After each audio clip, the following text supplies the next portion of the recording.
गुजरात में आम आदमी पार्टी के नेता गोपाल इटालिया एक मंच पर भाषण देते देते अपनी बेल्ट निकालते हैं और खुद को ही पीटने लगते हैं।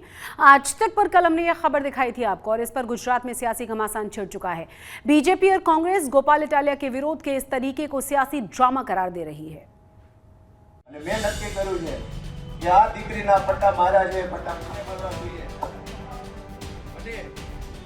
गुजरात में आत्मा जागवो જોઈએ।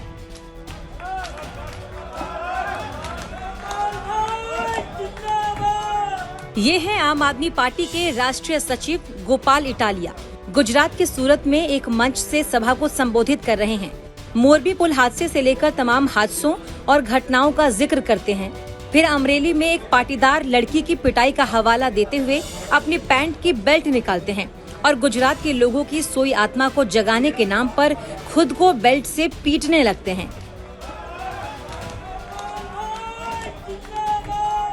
गुजरात को आत्मा जागवो જોઈએ। गुजरात को आत्मा जागवो જોઈએ। आत्मा जागवो જોઈએ। इस दौरान मंच से ही एक कार्यकर्ता उठकर गोपाल इटालिया को रोकता है और उनके हाथ से बेल्ट छीन लेता है। खुद को बेल्ट से पीटने के पीछे गोपाल इटालिया तर्क देते हैं कि गुजरात में पीड़ितों को न्याय नहीं मिल पा रहा। वो न्याय की लड़ाई लड़ रहे हैं, लेकिन सरकार उनकी गुहार नहीं सुनती। इससे दुखी होकर ही खुद को सजा दी है। पिछले एक दशक से गुजरात में अनेक कांड हो रहे हैं, घटनाएं हो रही है, वारदात हो रही है। हर बार जब भी पेपर लीक कांड होता है, मोरबी कांड होता है, लट्ठा कांड होता है, कुछ भी कांड होता है, हर बार सरकार ये कहते हैं कि हम कार्रवाई करेंगे, न्याय दिलाएंगे, लेकिन अंत में जाके न्याय मिलता नहीं है। पिछले एक दशक में जितनी भी घटनाएं हुई है, जितने भी हादसे हुए हैं, किसी को भी आज तक न्याय नहीं मिला है। हमने कानूनी लड़ाई लड़ी, हमने राजनीतिक लड़ाई लड़ी, हमने समाज के माध्यम से लड़ाई लड़ी, लेकिन किसी भी घटना में किसी भी पीड़ित को न्याय नहीं दिलवा पाए। और इस बात का दुख लेके, इस बात की पीड़ा लेके मैंने आज एक जनसभा का आयोजन किया। गुजरात की जनता से मैंने आज हाथ जोड़ के माफी मांगी कि हमने बहुत संघर्ष किया, लेकिन हम किसी पीड़ित को न्याय नहीं दिलवा पाए। जनता के मुद्दे उठाते हुए खुद को इस तरह चोट पहुंचाने से गुजरात के लोगों की आत्मा जागी या नहीं, ये तो नहीं पता, लेकिन इस मुद्दे पर सियासत शुरू हो गई। बीजेपी कह रही है कि ड्रामा करना गोपाल इटालिया की पुरानी आदत है।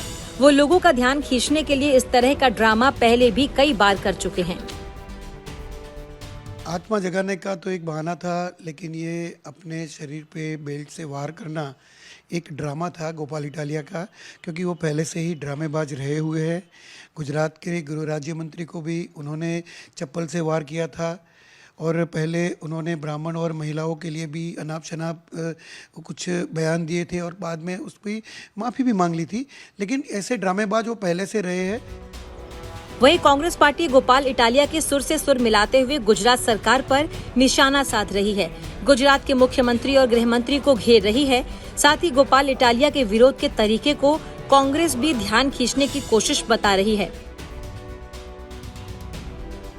और जहाँ तक सवाल गोपाल भाई का है, मैं मानता हूँ अभी तो गोपाल भाई के लिए मैं और तो क्या कर सकता हूँ, पर इतना कह सकता हूँ कि इसको ऐसा लगा कि मैं कहीं न कहीं वहाँ नहीं पहुँच पाया, इसलिए पहले व्यथा वहाँ अलग तरीके से रखी।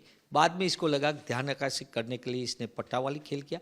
फिर भी मैं मानता हूँ कि बेटी को न्याय दिलाने के लिए कोई कुछ भी करे, भाजपा सरकार लोगों को डर और भय फैला के सही बात को किसी भी तरीके से डरा धमका के छुपाना चाहती है।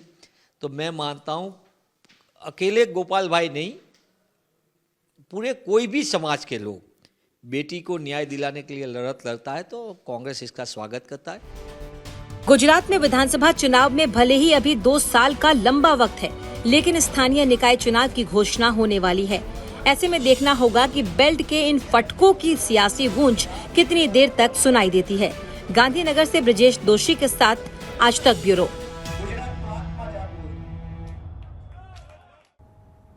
गुजरात के लोगों की आत्मा जगाने के नाम पर खुद को बेल्ट से पीटने वाले गोपाल इटालिया से आज तक ने खास बातचीत की है। इस दौरान उन्होंने गुजरात सरकार पर एक बार फिर से आरोपों की बौछारें कर दी। साथ ही साथ ये भी बताया कि उन्होंने भरी सभा में खुद को बेल्ट मारी क्यों। मंच पर से किसी नेता को खुद को मारते हुए आपने शायद ही कभी देखा होगा, लेकिन गुजरात के सूरत से एक वीडियो वायरल हुआ जिसमें आम आदमी पार्टी के नेता गोपाल भाई इटालिया खुद को बेल्ट से मार रहे हैं।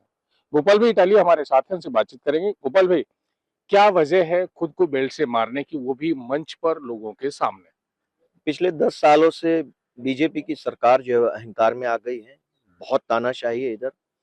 हर बार जब गुजरात की जनता के साथ अन्याय होता है, अत्याचार होता है, कुछ भी कांड होता है, तब उसमें न्याय नहीं मिलता है। हमने पिछले कई सालों से राजनीतिक रूप से जनता को न्याय दिलाने की कोशिश की, जो कि हम नहीं दिलवा पाए। हमने सामाजिक रूप से न्याय दिलवाने की कोशिश की, जो कि हम नहीं दिलवा पाए। हमने कानूनी रूप से भी कई लड़ाइयाँ लड़ी। चाहे बलात्कार हो, चाहे लैंड ग्रेबिंग हो, चाहे एनक्रोचमेंट की बात हो, चाहे गरीब जनता को परेशान पीड़ित करने की बात हो, चाहे गुंडे मवालियों के सामने लड़ना हो, चाहे राशन माफिया से लड़ना हो, खनिज माफिया से, शिक्षा माफिया से, मेडिकल माफिया से, किसी से भी लड़ना हो। हम कानूनी रूप से बहुत लड़े, हम न्याय दिलवाने की कोशिश हमने करी, लेकिन हम नहीं दिलवा पाए। तो जब हमने ये एहसास किया, ये महसूस किया कि हम कानूनी, राजनीतिक और सामाजिक रूप से जनता को न्याय नहीं दिलवा पा रहे हैं, क्योंकि बीजेपी के कुछ नेता और सरकार में बैठे कुछ अधिकारियों की सांठगांठ इतनी मजबूत हो गई है कि दोनों एक दूसरे को बचाते हैं और दोनों न्याय नहीं मिलने दे रहे। तो मैंने ये जनता से कल उस पब्लिक प्लेटफॉर्म पर से हाथ जोड़ के माफी मांगी कि हमने बहुत लड़ाइयाँ लड़ी, कोर्ट में भी लड़े, सरकारों में लड़े, राजनीति और समाज से लड़े, लेकिन हम न्याय नहीं दिलवा पाए। इसलिए मैंने 2 हाथ जोड़ के सबसे माफी मांगी और क्योंकि मैं न्याय नहीं दिलवा पाया, तो मैंने उस बात पे अपने आप को दोषित माना और मैंने अपने आप को सजा करी है। लेकिन सरकार तो कह रही है कि वो अपराधियों के खिलाफ एक्शन ले रहे हैं, सरघस निकाल रहे हैं, जुलूस निकाल रहे हैं उनका। अमरेली में एक महिला का भी जुलूस निकाला गया जो पाटीदार समाज से आती है। तो इस पूरे मामले को लेकर क्या कहेंगे? क्योंकि रामराज चल रहा है, सरकार ऐसा मानती होगी। ये सरकार ये कह सकती है कि राम राज्य चल रहा है, लेकिन राम राज्य तब मानेंगे ना जब सरकार में राम या राम जैसा कोई होगा। सरकार में अगर रावण बैठा है, रावण जैसी सोच वाले लोग बैठे, तो राम राज्य कैसे हो सकता है? अगर आप किसी निर्दोष बहन बेटी का जुलूस निकालोगे सड़कों पे, मुझे नहीं लगता पूरे देश में ऐसी कोई चीज अगर हुई होगी। बहन बेटियों की रक्षा करते करते कई लोगों ने इस देश में अपनी जान गंवा दी है। आज भी कई लोग हैं जो बहन बेटियों की चिंता करते, गांव देहात में कई लोग हैं जो जिन्होंने अपना बलिदान दे दिया। उस देश में आप बहन बेटी का जुलूस निकालोगे, वो भी बेवजह, वो भी राजनीतिक आरोपों के चलते, तो ये बिल्कुल गलत है। तो बिल्कुल आम आदमी पार्टी के नेता गोपाल भाई इटालिया साफ तौर पे कह रहे हैं कि गुजरात सरकार हो या कि सरकार में जो भी लोग बैठे हुए हैं, राम राज नहीं बल्कि रावण राज रावण राज चल रहा है। और जिस तरह से जुलूस पुलिस निकाल रही है, वो कहीं न कहीं नेताओं को खुश करने के लिए पुलिस निकाल रही है, मेडल पाने के लिए निकाल रही है। तो इस तरह से मंच पर इन्होंने खुद को बेल्ट से मारकर जो सजा देने की कोशिश की, क्योंकि उन्होंने कई मुद्दों पर जो है जनता को न्याय नहीं दिला पाई। यही वजह रही कि उन्होंने अपने आप को सजा दी है। संजय सिंह राठौर, सूरत, आज तक। सूरत से एक चौंकाने वाला मामला सामने आया है। यहाँ पर एक घरेलू गैस सिलेंडर से गैस लीक होने की वजह से भीषण धमाका हुआ, जिसमें एक ही परिवार के 5 लोग झुलस गए। ये धमाका इतना तेज था कि 4थी मंजिल तक एक स्लैब भी टूट गया और वहां मौजूद शख्स 3री मंजिल पर आकर गिरा। ब्लास्ट से घर की दीवारें और खिड़कियां भी टूट गई थीं। घटना की जानकारी मिलते ही दमकल विभाग की कई टीमें वहां पर पहुंची। आग पर किसी तरह काबू पाया गया। सभी घायलों को इलाज के लिए अस्पताल में भर्ती करवा दिया गया है। गुजरात के कच्छ में सोमवार सुबह 540 फीट गहरे बोरवेल में गिरी 22 वर्षीय इंदिरा को आखिरकार बाहर निकाल लिया गया, लेकिन उसे बचाया नहीं जा सका। 36 घंटों तक चले रेस्क्यू ऑपरेशन के बाद लड़की को बाहर तो निकाल लिया गया। अस्पताल तुरंत पहुंचाया गया, जहां डॉक्टर्स ने जांच के बाद उसे मृत घोषित कर दिया। इंदिरा सोमवार सुबह बोरवेल में गिर गई थी और शुरुआत में वो 30 फीट की गहराई पर फंसी हुई थी। तब तक बोरवेल से उनकी आवाज़ें भी बाहर सुनाई पड़ रही थीं, लेकिन रेस्क्यू के दौरान वो फिसलकर 500 फीट की गहराई पर पहुंच गई थी। अहमदाबाद के साबरमती रिवर फ्रंट पर हर साल सर्दियों में इंटरनेशनल फ्लावर शो का आयोजन किया जाता है, जिसे देखने के लिए दूर दूर से लाखों लोग पहुंचते हैं। इस बार भी लोगों के बीच फ्लावर शो का जबरदस्त क्रेज नजर आ रहा है। इस फ्लावर शो में फूलों से जानवरों, पक्षियों और कई ऐतिहासिक इमारतों के स्कल्पचर बनाए गए हैं।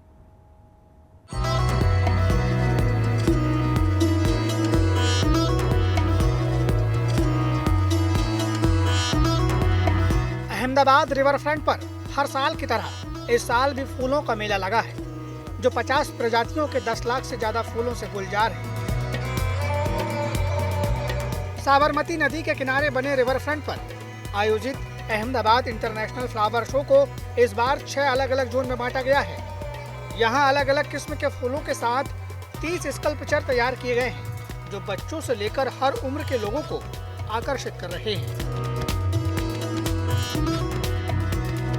मेरे आसपास की भी तस्वीरें आपको एक बार फिर से बताऊंगा। लोग अपनी सेल्फी भी यहाँ पे पहुँच रहे हैं, ले रहे हैं। अलग अलग फूड कोर्ट भी बनाए गए हैं क्योंकि बच्चों के साथ जो लोग यहाँ पे पहुँच रहे हैं उनके लिए भी आसानी रह सके। मेरे पीछे की तरफ भी मैं कोशिश करूँगा कि मेरे कैमरा पर्सन प्रीतेश आपको बताएं कि गरबा का भी स्कल्पचर यहाँ पे रखा गया है। शेर हो, बाघ हो, उनका भी स्कल्पचर बनाया गया है। और एक फ्लावर वैली जो कि मेरे आसपास में भी आप देख पा रहे हैं, फ्लावर वैली भी यहाँ पे बनाई गई है। साफ उद्देश्य है कि लोग यहाँ पे पहुँचे और फ्लावर शो के माध्यम से लोग समझें फ्लावर, अलग अलग जो फ्लावर हैं उसमें जो उनके नाम के साथ उनकी पूरी डिटेलिंग। इस बार एक स्कैनर भी रखा गया है जिसके माध्यम से लोग ऑडियो और विजुअली जिन स्कल्पचर पे किस प्रकार की प्रतिकृति या चीज़ें रखी गई हैं उसकी जानकारी भी मिल पाए। इस प्रकार की तैयारी म्युनिसिपल कॉरपोरेशन की तरफ से की गई है। 22 जनवरी तक ये फ्लावर शो जो है वो चालू रहेगा। इसके लिए एंट्री फीस भी तय की गई है। अहमदाबाद इंटरनेशनल फ्लावर शो में इस बार आकर्षण का केंद्र है ये गुलदस्ता। इसे Guinness book of world record में दर्ज कराने के लिए नॉमिनेट किया गया है।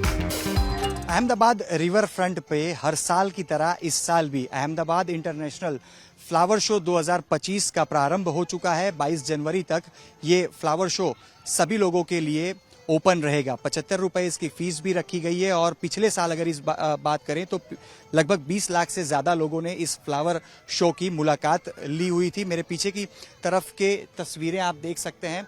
6 अलग अलग जोन में इस साल जो फ्लावर शो अहमदाबाद में तैयार किया गया है उसको 6 अलग अलग जोन में तैयार किया गया है। ये छठा जोन है जहां पे भारत 2036 ओलंपिक का सिंबल आप देख पा रहे हैं, यानी कि जो दावेदारी की ओलंपिक की बात हो रही है उसका भी एक स्कल्पचर यहाँ पे तैयार किया गया है। साथ ही में आप मेरे बिल्कुल राइट साइड पे एक बुके देख रहे हैं। हालांकि इस बुके की अगर बात करें तो ये सबसे बड़ा अब तक का बुके कहा जा रहा है और इसको रिकॉर्ड के लिए नॉमिनेट भी किया गया है। और उसके बिल्कुल पीछे की तरफ मिशन TMT यानी कि 3 मिलियन ट्री की जो बात हो रही है, एक पेड़ माँ के नाम, जो प्रधानमंत्री की तरफ से लोगों से अपील की गई है लोग एक पेड़ को लगाएं और आने वाले भविष्य को सुरक्षित करें। इस प्रकार के अलग अलग मैसेज भी इस फ्लावर शो के जरिए देने की कोशिश भी की गई है। बोटनी के स्टूडेंट हो या फिर फूलों के शौकीन, हर कोई प्रकृति की सुंदरता का जश्न मना रहा है। यहाँ रंग बिरंगे फूलों के साथ देश की संस्कृति और इतिहास की झलक भी दिखाई देती है।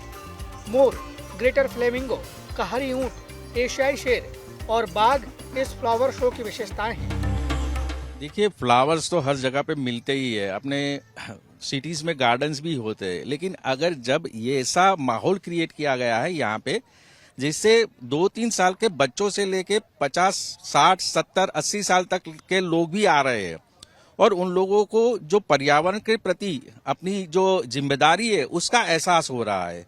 आप देख सकते हैं यहाँ पीछे वो एक पौधा माँ के नाम, ये जो थीम है उससे सब लोग इंस्पायर होके अपने अपने एरिया में एक एक पेड़ लगाएंगे और उससे क्या होगा कि पूरी की पूरी जो अपनी प्रकृति है उसमें चेंज आ सकता है। बॉटनी के स्टूडेंट की तरह से तो बहुत खासियत रखता है क्योंकि यहाँ पे कट फ्लावर्स, लाइव प्लांट्स जैसे कि बुके रखा हुआ है। इतना काफ़ी गिनीज ऑफ वर्ल्ड रिकॉर्ड में भी वो आने वाला है लगभग, तो उसमें भी लाइव प्लांट्स रखे गए हैं।